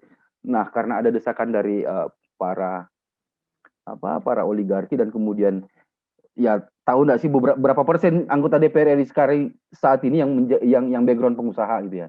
Silahkan di-track lah masing-masing gitu ya. Nah, karena kemudian akan berakhir, terus kemudian peluang satu-satunya adalah merevisi Undang-Undang Minerba, ya itu dilakukan. Dan untuk memperlancar itu ya tidak ada masukan, tidak ada kemudian ya DPR RI tidak menggubris masukan dari masyarakat sipil, bahkan sudah aksi sekalipun ya tetap saja disahkan gitu ya. Terus beberapa lama kemudian ya muncul sudah dicatatkan menjadi lembaran negara dan menjadi Undang-Undang nomor 3 tahun 2020 tentang revisi Undang-Undang Minerba nomor 4 tahun 2009. Saya kira ya mereka adalah bagian dan pasti mereka akan mendapatkan keuntungan dari proses itu. Terus ya nama-nama Arutmin, Adaro dan seterusnya, ya mereka kan punya kolega juga di kabinet dan DPR RI. Ya begitulah kira-kira. Baik Pak, terima kasih Pak. Oke, saya mau ke Pak Ponti ya, mau bertanya ke Pak Ponti ya. Tadi kan dijelaskan juga ya berkaitan dengan pajak nih. Nah, bahwasanya hanya sedikit ya warga Indonesia ke negara itu yang dia membayar pajak itu dibandingkan dengan jumlah keseluruhan penduduk gitu kan. Pertanyaannya adalah, pertanyaannya yang dimaksud Bapak itu pajak apa gitu? Karena tahu ya pajak itu kan ada bermacam-macam gitu. Ada pajak pertambahan nilai, pajak bumi bangunan, pajak daerah, pajak kendaraan, biaya materai. Nah, seperti itu Pak. Mungkin bisa dijelaskan. Yang paling dominan tuh pajak penghasilan. Ya, PPh. Jadi saya ulangi lagi, dari 270 rakyat Indonesia itu yang punya NPWP dan bayar pajak itu cuma 30 juta. Berapa? Berarti 30 juta dibanding 270 juta itu berapa persen? Nggak nyampe 10% ya. Kalau hanya 9%-an orang Indonesia yang bayar pajak, lalu yang 91% itu apa? Ya, penumpang gelap atau apa saya nggak tahu. Ya, nah oligar tuh nggak banyak, tapi mereka ada di 9% itu. Gitu. Yang saya ulangin tadi, mereka bisa atur pemerintah, bisa ngatur pemilu, bisa ngatur pilkada segala macam. Ya karena perizinan mereka juga butuh gitu loh. Kenapa pilkada juga nggak diundur? Ya biar omnibus law-nya bisa jalan, perizinan keluar semua. Gitu. Ya itu kalau kaum oligar itu. Makanya 91% yang nggak punya NPWP itu kan pasti ya nggak bayar pajak gitu loh. Yang punya NPWP yang bayar pajak aja nggak banyak kok. Ya cuma 99%, bayangin, cuma 9%. 91% itu nggak bayar pajak. Gitu. Ya udah, nggak diperhatiin deh. Gitu. Secara psikologi, kalau Anda jadi presiden atau jadi gubernur, jadi bupati, wali kota, yang kalian dengar pasti yang bayar pajak, punya kepentingan. Dan mereka punya mitra oligarki itu tadi. Jadi memang pemerintah itu yang dibelain oligarki, bukan rakyat. Ya, karena sistem bernegaranya, administrasi negaranya masih kayak begini. Gitu. Itu sih yang saya rasain gitu, yang dari data betul itu ya. Jadi yang mengeluarkan data itu sebenarnya Dirjen Pajak sendiri sih. Gitu. Nah, kalau pemasukan pajaknya makin berkurang, tapi kebutuhan dari tahun ke tahun makin mahal, defisitnya juga makin besar, gitu. Ya terus akhirnya obral, apa-apa diobral, sumber daya alam diobral, ya pajaknya diobral, ya terus buruhnya diobral juga gitu loh. Ya memang gitu nasib anak country gitu. Yang banyak menggadaikan apa-apa yang dia punya gitu. Saya khawatir anak cucu kita aja sih. Makan apa besok? Kalau udah habis. Rezim sekarang, setiap rezim cenderungnya karena berkuasanya 10 tahun, ya makin memikirkan dirinya sendiri dan hanya jangka pendek aja yang dipikirin gitu. Nggak mikirin jangka panjang. Gimana ke depannya gitu. Ya, gimana sustainable bukan jangka pendek gitu. Keakuan rezimnya nih masih sempit gitu loh. Pokoknya rezim lain jelek, paling bagus rezimku. Besok juga kalau ada rezim baru, aku tinggali utang, nggak akan lebih baik dari punya aku waktu zamanku bikin begini segala macam. Jadi negarawannya kurang ini. Gitu. Kebanyakan politikus sih gitu loh. Ya, tapi saya ingatkan buat teman-teman mahasiswa gitu. Ya, dulu angkatan 66 demo menjatuhkan Orde Lama, dikasih kursi empuk di Orde Baru gitu. Yang menjatuhkan Orde Baru sekarang di kursi yang empuk, bergabung sama oligar. Nah, jangan-jangan kalian itu sekarang demo 10 tahun lagi jadi anggota DPR. Dikasih kursi enak. Nah, kalian udah berjuang untuk oligar itu, bukan nasionalis lagi. Ya, saya cuma ngingetin dari sekarang. Saya ingat tuh nama-namanya, siapa tahu tuh nanti saya ingat kalau saya sudah tua ngelihat kalian jadi anggota DPR, coba saya mau nonton deh gitu. Susah loh ngelawan mereka itu. Orang tuh kadang-kadang punya prinsip, if you cannot beat them, join them. Kalau nggak bisa lain, ya gabung aja gitu. Soalnya di bawah itu berjuang itu nggak enak, capek, duitnya nggak ada. Ya. Tanya Pak Edo tuh, berat loh jadi walhi itu. Wah itu kalau nggak punya moral yang bagus sulit gitu. Moralnya harus bagus. Ya kalian mahasiswa sekarang masih sekolah, masih bermoral, tapi nanti distorsinya banyak tuh kalau udah digoda partai, misalnya nih demonstran diundang ke istana, diajak makan, dijanjin macem-macem, ya udah beda lagi gitu. Sekarang kan semua kayak gitu. Pendekatan pemerintah sekarang kan kayak gitu untuk mengatasi yang gitu-gitu itu. Dikasih kursi lah, dijanjiin ini itulah beasiswa lah. Karena dikasih beasiswa ya anteng gitu. Ya toh? Ya wes, oligar kan terus berkuasa sampai akhir zaman. Kalau gitu caranya sih. Berat loh orang mereka itu. Uangnya banyak, nggak ada terbatas, nggak ada nomor serinya. Yang bikin uang yang mereka itu sih gitu loh. Ya.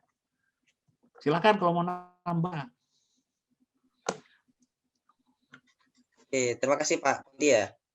Oke, baik. Karena kita waktunya sangat terbatas ya, sayang sekali di sini. Padahal diskusi kita sangat luar biasa di sini antusiasnya ya. Oke, sebelum kita menutup acara kita pada malam hari ini ya, saya mempersilahkan bagi Pak Ti dan Pak Edo untuk memberikan closing statement-nya terlebih dahulu nih. Oke, mungkin dari Pak Edo dulu ya. Monggo Pak Edo untuk menyampaikan closing statement-nya.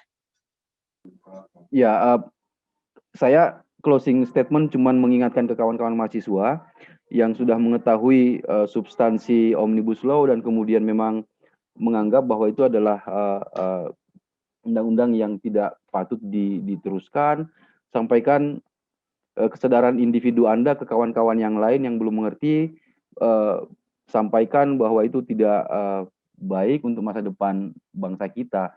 Saya yakin dengan kesadaran individu, satu dengan individu lain akan bergabung dan ini adalah menjadi kekuatan kolektif. Kekuatan kolektif satu dengan yang lain kalau kemudian kita pertemukan pasti akan menjadi kekuatan yang besar. Dan tidak ada jalan lain untuk Omnibus Law ini, harus kita desak pemerintah dan DPR RI untuk dibatalkan. Itu aja, moderator. Baik, terima kasih banyak Pak Edo atas closing statement-nya ya. Semoga kita senantiasa bisa terus berjuang gitu ya. Oke, baik, terima kasih Pak Edo. Oke, selanjutnya untuk closing statement Pak Ti, monggo dipersilakan. Oke, terima kasih. Dari saya ingin menyampaikan aja, jadi orang itu bisa digolong dari segi moral idealismenya ya, itu ada 4. Ya, yang pertama idealis.